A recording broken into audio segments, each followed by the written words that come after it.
अस्सलाम वालेकुम दोस्तों। साल 2025 में गंदम किस रेट पर ख़रीदी जाएगी और किस तरह ख़रीदी जाएगी, बहुत बड़ा और अहम इजलास हुआ जो आप लोगों को इस वीडियो में दिखाया जाएगा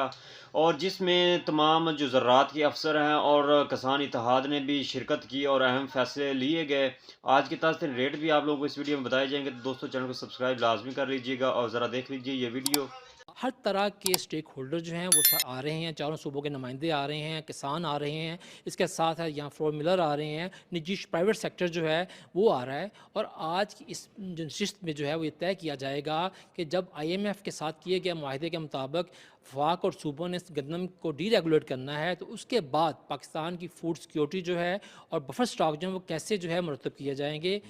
उनसे सजेशन ले रहे हैं कि इंदा के लिए क्या आपके जहन में प्रपोज़ल है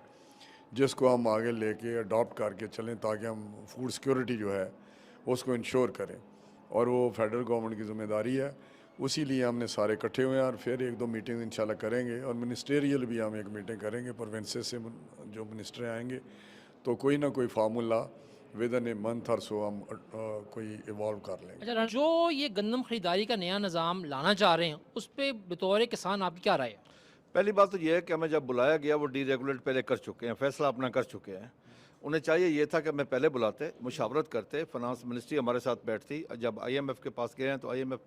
के पास जाने से पहले हमारे साथ तमाम स्टेक होल्डर से बात करते, लेकिन उन्होंने बात नहीं की।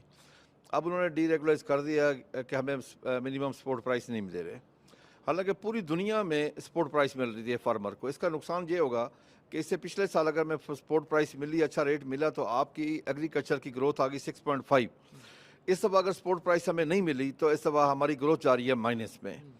और इसके बहुत ही बुरे असरात मुरतब होंगे ज़राअत के ऊपर, क्योंकि पाकिस्तान की पूरी ज़राअत का जो इंजन है वो गंदम है, बाकी तमाम फसलों का। क्योंकि अगर गंदम ठीक होगी, गंदम का रेट अच्छा मिलेगा, तो बाकी जो फसलें हैं उनका भी काश्तकार उस पर खर्च अरब का नुकसान हुआ है जो हमें कम रेट मिला है। अब आगे बात के अगले, अगर हुकूमत डीरेगुलेट अनाउंस कर देती है, वाज़ेह अनाउंस करे हुकूमत, फिर किसी किस्म की कोई रेगुलेशन नहीं होनी चाहिए कि हम एक्सपोर्ट करें उसको KPK में भेजें, दूसरे ज़िले में भेजें, सिंध में भेजें, बलूचिस्तान में भेजें। फूड सिक्योरिटी को कैसे यकीनी बनाना है, इस हवाले से हमारे साथ वसीम अजमल चौधरी साहब मौजूद हैं जो कि वफाकी सेक्रेटरी नेशनल फूड सिक्योरिटी हैं। सर, आप ज़रा बताएंगे इस बारे में? आज की वर्कशॉप में हमने तमाम सूबों को इसलिए इनवाइट किया था, इससे पहले हमने उनको ख़त भी लिखा था कि अब ये जो नया डीरेगुलेटेड जिसे हम कह रहे हैं कि जिसमें ना तो सरकारी सतह पे कोई गंदम की कीमत का तयन किया जाएगा और ना ही उनसे उस बड़े स्केल पे ख़रीदारी की जाएगी, तो इसमें उनकी नए सिस्टम के अंदर क्या उनकी प्लान्स हैं और कुछ सूबे जहाँ पे गंदम उतनी पैदा नहीं होती जो डेफिशिएंट हैं तो उनके क्या तहफ़्फ़ुज़ात हैं। तो आज बड़ी तफसील से सब ने बात की है और ज़ाहिर है कि उसमें यही सामने आई है बात कि जब इस निज़ाम को अमल किया जाएगा तो छोटे सूबों के जो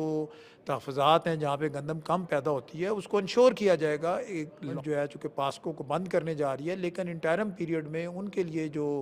ख़रीदारी का इंतज़ाम है वो भी मौजूद रहेगा। उसके लिए मुख्तलिफ़ तजावीज़ यहाँ डिस्कस हुई हैं कि एक नया कॉर्पोरेट यूनिट भी बन सकता है, स्ट्रेटजिक रिज़र्व यूनिट जिसको कहा जाए, जो सूबे उसका हिस्सा भी हो सकते हैं, या ये कि सूबों के साथ इस हवाले से कोई एग्रीमेंट किया जा सकता है और एक कौमी सतह पे कानून साजी भी की जा सकती है कि ना सिर्फ सूबों में जो है वो गंदम जो है वो अफोर्डेबल प्राइस पे भी रहे, किसान को भी उसकी सही कीमत मिलती रहे और अर्बन कंज्यूमर के लिए भी कोई ज़्यादा जो है आटे और रोटी की कीमत जो है वो महंगी ना हो सके। और हमें उम्मीद है कि हम 22 से 23 मिलियन टन गंदम पंजाब में पैदा करने में कामयाब हो जाएंगे। जहाँ तक गंदम की मार्केटिंग का ताल्लुक है, मैं समझता हूँ ये बहुत बर वक्त इकदाम है फेडरल गवर्नमेंट का। 2 से 2.5 महीने के अंदर गंदम की फसल आने वाली है। हम जो कि एक बहुत पुराने सिस्टम से एक नए market led private sector driven wheat procurement system की तरफ ट्रांजिशन कर रहे हैं,